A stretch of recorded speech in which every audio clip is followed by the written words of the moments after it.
So today I'm doing a Patreon request for one of my patrons, and his name is Marcus, and he wanted me to do a list of comic books for martial arts fans. So these books aren't essentially like a martial arts comic, they're not like the genre, but they usually involve some type of martial arts inside that comic itself. And today I'm just going to give you 6 titles that I think are worth checking out for martial arts fans. I think you're going to enjoy it. A lot of these titles have hand-to-hand combat. A lot of them focus on either Zen-like mentality and things like that. So if you're a fan of like old school martial arts films or even new school, I think you're going to enjoy these 6 comics. So let's get right to it.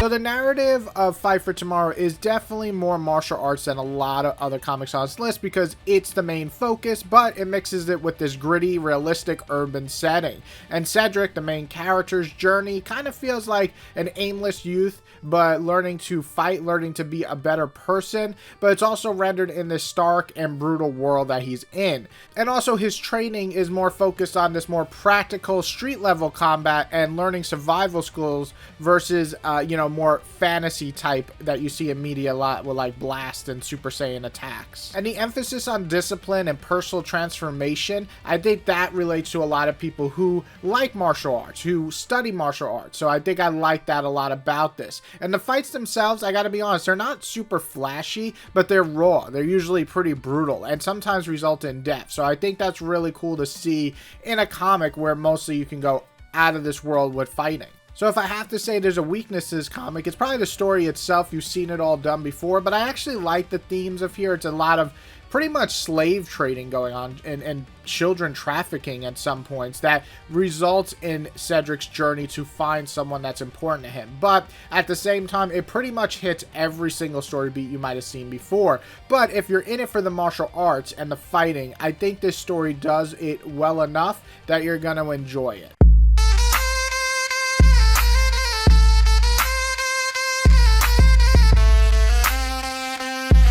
So Dennis O'Neill's The Question to me is a must read for any martial arts fan because it uses the art form as a vehicle for the psychological journey that he goes through. So it's just not for flashy fight scenes. And after being brutally beaten and left for dead, investigator journalist Vic Sage is taken in by the legendary martial artist Richard Dragon. And this isn't a simple training montage. O'Neill, who had previously created the character of Richard Dragon, uses this period to explore the Zen Buddhism and Eastern philosophy, which Vic must master both in body and soul. So you got 2 things going on at the same time. And the fighting is incredibly gritty and visceral, reflecting the brutal reality of this corrupt and decaying hub city. It's not about superhuman strength, but about a man's discipline and painful transformation where the mastery of martial arts is tied directly to his personal growth and search for his moral code in the world with none, really.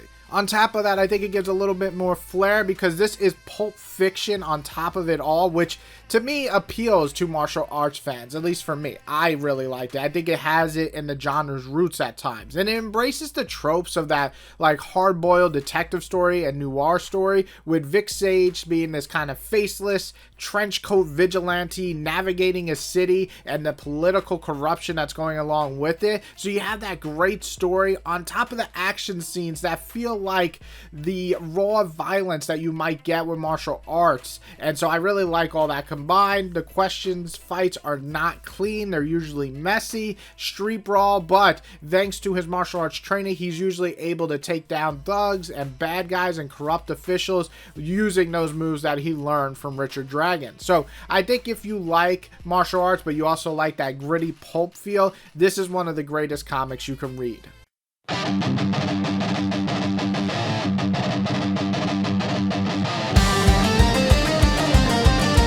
Now that we talked about more grounded takes, let's talk about the strange talent of Luther Strode. So this is the most over-the-top series on this list, probably.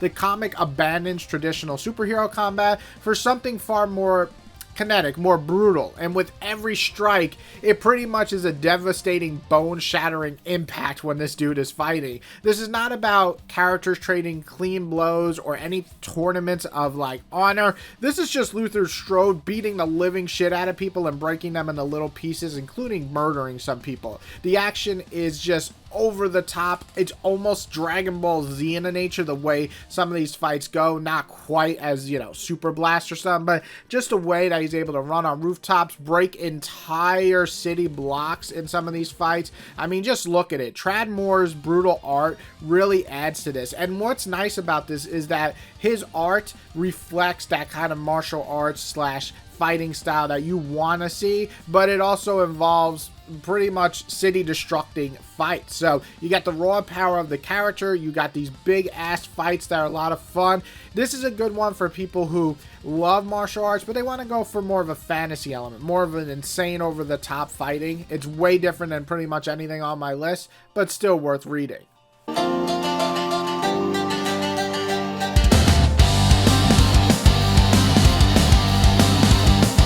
So the Batgirl run by Kelly Puckett is, to me, a triumph for martial arts fans because it's a profound journey into self-discovery and learning how to deal with your emotions. See, Cassandra Cain was raised as a master assassin, using her skills as basically murdering people for her father. So the unique ability to read people's movements makes her not only scary, but one of the greatest fighters. Even Bruce has to go head to head with her and train her and understands how powerful she really can be. This isn't just a gimmick, it's an essential part of her character, a literal physical representation of her inability to connect with people on a human level. So the early stories really show her as like this silent, almost inhuman fighting machine, but as she begins to learn and speak and forge relationships with people like Bruce and Barbara Gordon, she loses this body language ability, and that makes it kind of be more emotional on that side.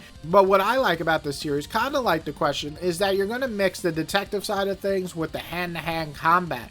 Cassandra Cain just doesn't punch her way out of things. I mean, she can, but she likes to study the crime scene, study the fighting situation, and try to take out people as quick and as efficient as possible. So this makes it very different than some of the other series where it's mostly just one-on-one fights or one-on-three fights or whatever it is. Cassandra Cain will take you down silently if she can, but if she has to fight, she's gonna do her fighting with hand-to-hand, and I absolutely love hand-to-hand combat in any type of comic. Her ability to knock the shit out of people is absolutely a joy to watch. So I think if you like martial arts stuff, but you also like detective style comics, mixing those together works really well.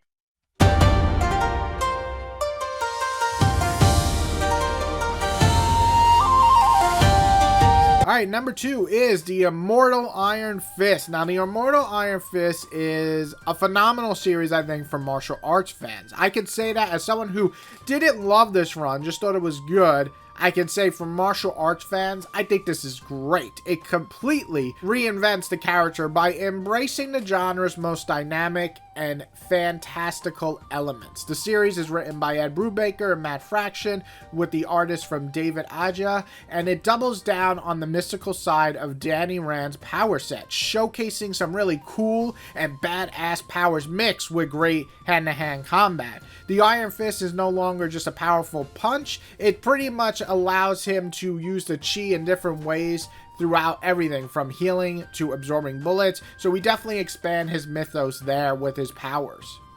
And it really helps because David's art is awesome. Watching the way Danny fights is really cool to see him beat the shit out of people with just his fist. He doesn't even have to use his power to showcase his awesome skills at fighting. And the series narrative is pretty fun, and later on we even get kind of like this tournament arc, and everybody who loves martial arts or even any type of fighting genre loves tournaments. They're always fun. So you get this whole Immortal Weapons tournament going on later. So overall, if you're into like that old school kind of martial arts but also like anime feel, I feel like this one is one of the ones that you should definitely check out.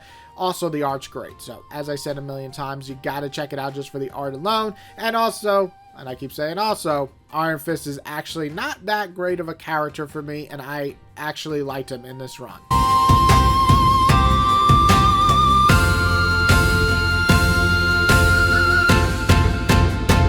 So Firepower is an excellent martial arts comic because I think it presents a familiar yet very well done narrative of a hero's journey from student to master and finally to becoming a protector. The story of Owen Johnson is one the martial arts fans out there I think will instantly connect to. It's about a young man who travels to a remote monastery to learn the ancient secret ways of martial arts. The comic brilliantly captures this growth from student struggling to mastering the fundamentals of becoming a true martial arts fighter. And it just understands that physical technique, but also discipline and philosophy have to come all together to become a master. The series then subverts the trope by having Owen achieve his goals and then settle down within the first volume, and by the end of it, he becomes a family man. So this shifts a layer of something that you don't usually see in these comics, because the journey is just to learn the martial arts throughout the whole journey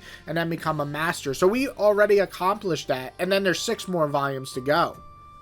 See, the conflict following all this isn't that he's proving his skills, but it's about protecting his family and trying to achieve that peaceful life he wanted, making his eventual return to action feel that much more earned and meaningful. To me, this mature take on the martial arts genre is what makes Firepower so wonderful, exciting, and honestly just a kick-ass time. The action sequences drawn by the incredible Chris Samney, it's just wonderful in the type of storytelling he's able to showcase here with the fighting. It also helps that every punch, every kick, every special ability he comes with just feels like its own unique creation. On top of that, I think the series' ability to balance this explosive action with also a very, very compelling human family story is masterfully done by Robert Kirkman. It's not just a comic about fighting. It's about a man trying to balance between a peaceful life and his powerful but dangerous past, making it a compelling read that is both satisfying for fans of martial arts, but also anyone who's just looking for an emotional journey about life. And that really sums up my list for the martial arts comics. Now, of course, there's a lot out there that you can involve pretty much every Batman comic because of all the different skills that he's learned through his life as a detective and then becoming a martial arts master.